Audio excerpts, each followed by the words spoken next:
Un primer discurso del Papa Francisco que aboga mucho por la reconciliación.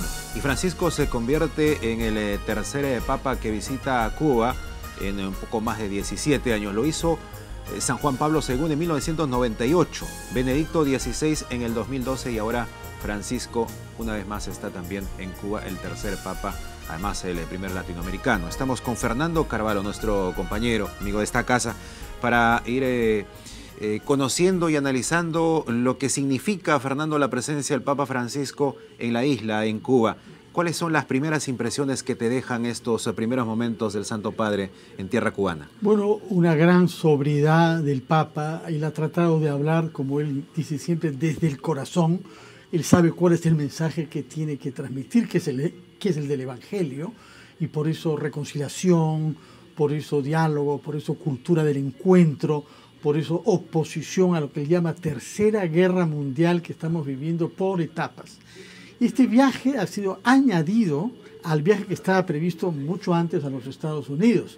Y si lo hizo fue porque cuando los dos presidentes, el cubano y el norteamericano, anunciaron que retomarían relaciones diplomáticas, ambos agradecieron al Papa, poniendo en evidencia lo que no se sabía hasta entonces, que el Papa había jugado un rol justamente para el encuentro entre estos dos países que no tenían relaciones diplomáticas desde hace más de 50 años, ¿no? Al inicio del discurso el Papa hace mención a Fidel Castro.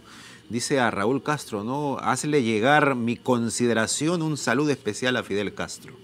Es cierto. ¿Cuál es el mensaje del Papa Francisco al mencionar a Fidel Castro? Bueno, él ha querido, yo pienso, que poder negociar en privado con más bazas, con más recursos, porque se le conoce como un buen negociador, pero sin nunca ofender en público a las autoridades. Francisco se halla en una situación particular porque tiene un doble estatuto. Es el jefe de una iglesia, pero también es el jefe de un Estado. Como jefe de Estado tiene que respetar protocolo, diplomacia y a sus homólogos. Claro, Fidel Castro no es ahora su homólogo puesto que está retirado. Pero es la misma situación que él tiene en el Vaticano con Benedicto XVI, que renunció por razones también vinculadas a la edad y a la salud. De manera que es un gesto diplomático arriesgado, porque él sabe que el nombre de Fidel Castro irrita mucho a los cubanos opositores, a esos millones de cubanos que viven en el exilio, palabra que él evitó usar. No habló del exilio, que es una palabra mal vista por el régimen cubano, pero sí habló de muchos cubanos que viven en otros países por razones diferentes. Ha sabido expresarse, él lo sabe hacer muy bien el Papa Francisco, seguramente va a ser muy cuidadoso también en sus expresiones. Ahora, ¿qué podemos esperar, Fernando, de esta visita del Papa Francisco a Cuba? ¿Qué encuentra el Papa Francisco en Cuba? Un país que no tiene mayoría católica, el sincretismo, la santería, por ejemplo, que es muy marcada en Cuba. ¿Qué se puede esperar de Francisco en esta visita en este pueblo cubano? Bueno, como jefe de la iglesia, su objetivo principal es que crezca la iglesia cubana. Y eso significa, por ejemplo, que tenga acceso a la educación o a los servicios caritativos que la iglesia ha hecho siempre en todos los países del mundo. Es el único país de América, Cuba, en donde no hay escuelas católicas y no hay hospitales católicos.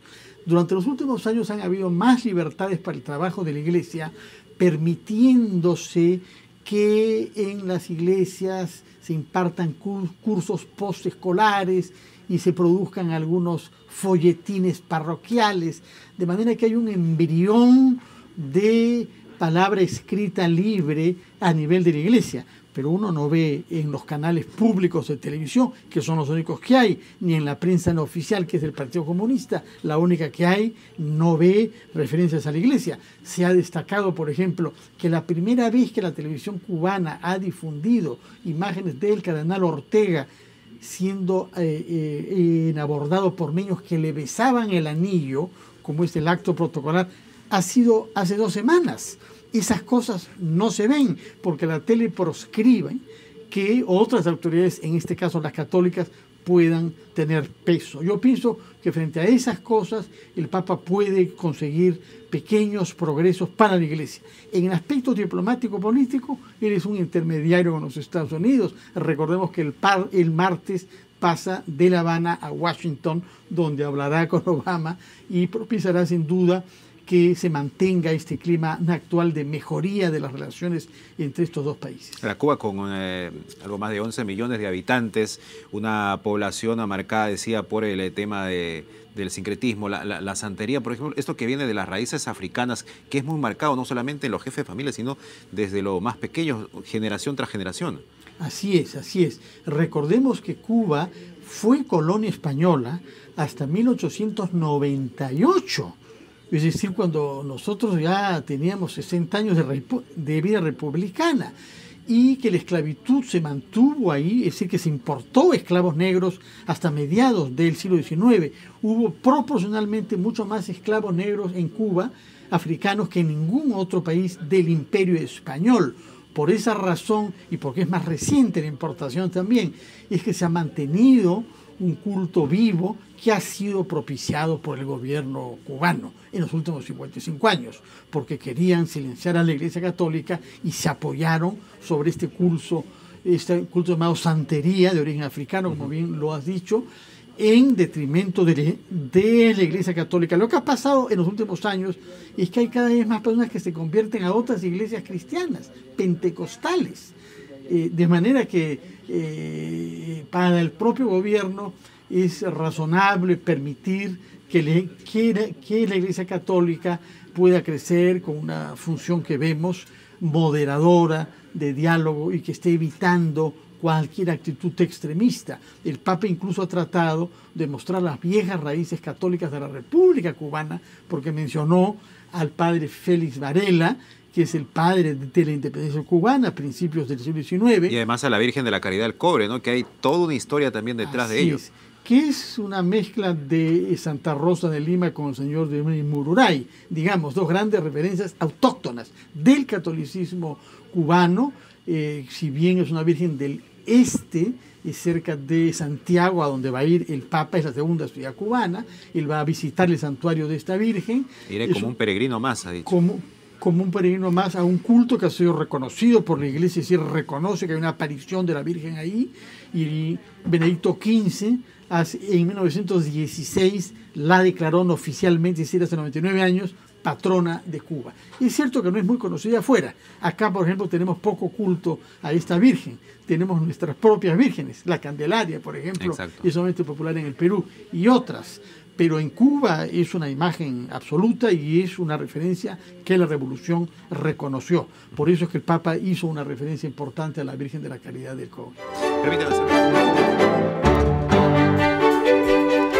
Continuamos con este programa especial. El Papa Gira Histórica se encuentra en Cuba. Y Fernando, ¿te parece si te invito a ver las imágenes? Seguramente las has visto cuando el Papa desciende del avión.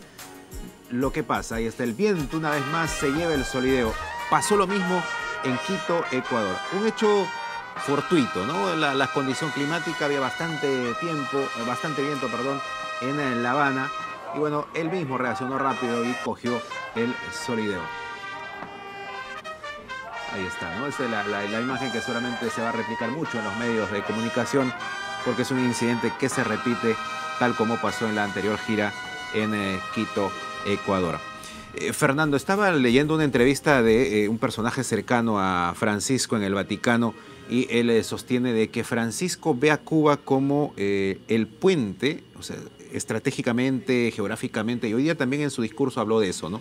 Que es un lugar especial para el encuentro, para ese acercamiento, y un poco pensando en lo que él considera la patria grande, en el buen sentido de la palabra, no esa patria grande que lo mencionan políticamente acá otros mandatarios, en la patria grande, América del Norte. Efectivamente, dijo explícitamente que es un archipiélago que está en el cruce de todos los caminos. Exacto. Es raro que se hable de Cuba como un archipiélago, porque es una gran isla de 1000 kilómetros de largo. Hay algunas islas que ellos llaman cayos alrededor, pero llamarlo archipiélago es como darle un peso importante.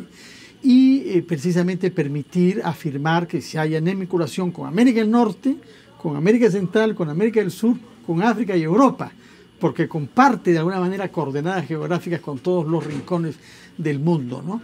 Es muy, digamos, relevante eso, porque si no, no se explicaría que sea el tercer viaje de un pontífice ahí, que su número de viajes comparable solamente con México y Brasil, que son los dos países con mayor población católica del mundo, recordemos eso.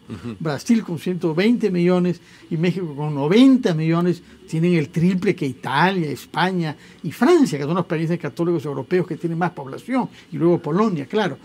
Cuba precisamente por eso, porque es una gran acción diplomática de la Iglesia. Luego es el país el único país latinoamericano en donde la Iglesia Católica no es mayoritaria en la población, y porque considera que permitir que haya una evolución de un estado ateo y anticatólico a un estado tolerante en donde pueda crecer la Iglesia es un gran logro de la Iglesia, indudablemente. Además de que, a pesar que atravesó la Iglesia Católica en Cuba momentos, pero durísimos en la época de 50, 60, 70, con persecución a sacerdotes, a religiosos, incluso a gente que por el hecho simple de ser católica tenía situaciones complicadísimas. A pesar de ello, claro, a pesar de ello, hoy el Papa Francisco dijo, no, tenemos 80 años de relación ininterrumpida entre el Vaticano y Cuba. Efectivamente, porque hubo fusilamientos, y hubo obispos, y el propio arzobispo de La Habana huyó. Arteaga se llamaba el año antes de morir, en el año 63. El que hoy es cardenal Ortega, que estaba ahí recibiendo al Papa y que anduvo con él en el Papamóvil, estuvo en un campo de reeducación, es decir, conoce lo que es ser víctima de la represión. Y esto fue así, fue grave, y sin embargo Juan XXIII prohibió que se rompieran relaciones diplomáticas. Juan XXIII había sido también nuncio apostólico en otros países del mundo. La Iglesia tenía una experiencia con regímenes dictatoriales duros que pasan. Y entonces Juan XXIII apostó por el largo plazo. Recordemos que el número 2 del Vaticano, el que es secretario de Estado, Pietro Parolin, ha sido nuncio 4 años en Venezuela, hasta hace 2 años. Exacto. Que habla castellano perfectamente y que ha negociado con México y que ha hecho viajes a Corea del Norte y a Vietnam. Corea del Norte debe ser el país más difícil para la Iglesia porque prácticamente no hay ahí cristianos y porque es una dictadura que nosotros sabemos lo que es, ¿no? Entonces, hay una diplomacia vaticana que es conducida por un especialista en América Latina. 4 años en Venezuela permite verdaderamente conocernos bien, y además México es el país latinoamericano que estableció relaciones diplomáticas con el Vaticano más tarde. Si no me equivoco, fue el año 80, recién. Hasta entonces no reconocían al Papa como un jefe de Estado. De manera que sabe de qué habla y sabe, como buen diplomático experimentado, Parolin, que las cosas requieren su tiempo y que requieren a veces un uso del lenguaje más que prudente. Yo creo que eso ha sido el caso del Papa hoy, que ha evitado hacer referencia a nada desagradable, incluso los temas más difíciles, como es el hecho de no reunirse con opositores. Él mandó un saludo a los que no podré ver, dijo él. Todo el mundo ha interpretado que no podrá ver a los disidentes, en particular a las Madres de Blanco y al movimiento Félix Varela, fundado por un católico difunto, Osvaldo Payá. Pero tampoco irá a ver a personas en los hospitales o en las cárceles, como ha hecho en otros viajes, que ha buscado salir de su protocolo tradicional para ver a personas que están en la necesidad y en el sufrimiento, y él se dice peregrino de la misericordia. No hará eso durante su viaje a Cuba, sí lo hará en Estados Unidos. Es cierto que estará en Estados Unidos más tiempo, pero indudablemente se ha negociado la agenda de una manera delicada y hay temas sensibles. Y nos imaginamos que el régimen cubano no ha querido que hayan fotos y que haya grabaciones de los hospitales cubanos o de las cárceles cubanas y que alguien pueda hablar o pueda decir algo ahí. De manera que hay concesiones diplomáticas que ha tenido que hacer, de la misma manera que evitó hacer una referencia de ningún tipo a la privación de libertades que sigue habiendo en Cuba, ¿no? Desde el año 59. Aunque es cierto que hay un progreso constante desde el año 92 en que Fidel Castro, mucho antes del viaje de Juan Pablo II, permitió que hayan católicos internas del partido, se modifique el 92 para que católicos. Castro se dio cuenta que se estaba quedando sin aliados por la perestroika en Rusia, que el Papa polaco era difícil y que era mejor aliarse con la Iglesia Católica, que es lo que ha logrado magníficamente, no hay que reconocerlo, desde el punto de vista del gobierno cubano, la actitud de Fidel Castro ha sido muy inteligente. Hay quienes en Cuba están esperando de que el Papa Francisco en uno de sus discursos que va a pronunciar sea severo o duro con el capitalismo o con el embargo de Estados Unidos contra Cuba. Yo no sé si sea tan explícito, no creo que lo haga. El hecho también, por ejemplo, hoy Raúl Castro se encargó de enumerar los problemas que enfrenta, ¿no? El tema de Guantánamo, el tema del embargo, pero él también ha sido como que bastante cuidadoso, no ha sido tan duro con Estados Unidos, no lo ha mencionado directamente a Estados Unidos. ¿Hay un discurso ya un poco más contemplativo de Castro también?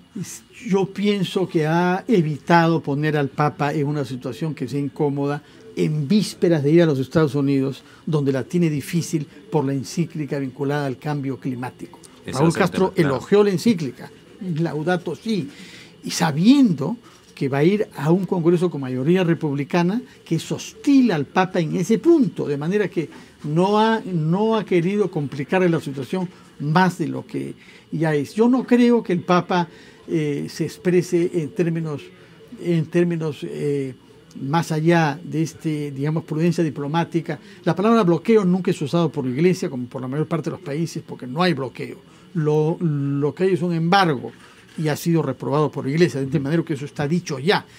Respecto de Guantánamo, es un asunto jurídico, al fin y al cabo hay un pacto entre dos estados, por supuesto puede no gustarte, como las Malvinas u otros temas de ese tipo, pero eso es un tema jurídico en el que no creo que él tenga, digamos, competencias para entrar ahora. En el sistema capitalista tampoco me parece que lo pueda denunciar, aunque el viejo magisterio católico sí lo hacía. Lo que denuncia el Papa es un sistema que ha hecho del dinero un ídolo y que somete todo al dinero. Eso sí que lo denunciará ahí, sin que parezca que está respaldando la ideología del régimen, ¿no? Porque decir eso en Cuba es diferente que decirlo en Roma o en Nueva York. Perfecto, Fernando, nos estamos quedando sin tiempo. Va a haber mucho de qué hablar todavía conforme vayamos asistiendo a las actividades del Papa Francisco. Mañana en la Plaza Revolución, que va a ser apoteósico, seguro ese encuentro con la gente, sus próximas actividades también el lunes. Y lo que tú dices, ¿no? El siguiente paso en esta gira a Estados Unidos, un comentario final de lo que le espera al Papa Francisco en Estados Unidos. Bueno, por lo pronto tiene que dar 4 discursos en inglés, lengua que ha aprendido recientemente, porque no la habla bien. La mayoría de ellos van a ser en español. El más importante es el viernes por la mañana, que estaremos transmitiendo acá en RPP a las 7:30 ante la ONU. Él va a hablar en español a las 8:30 de la mañana, hora de Nueva York. Y ese es un discurso complejo, porque el Papa está contra la política que se está llevando respecto del cambio climático, 1, y 2, porque es favorable a la guerra contra el Estado Islámico en Siria. Él ha dicho que es una guerra justificada, de manera que esos son temas que la tienen bastante complicado, fuera de los otros temas de sociedad como matrimonio, inmigración, divorcio, homosexualidad y naturalmente inmigración. Perfecto, Fernando, como siempre, muy ilustrativo hablar contigo y seguiremos atentos al caminar del Papa Francisco en esta gira histórica en Cuba y Estados Unidos.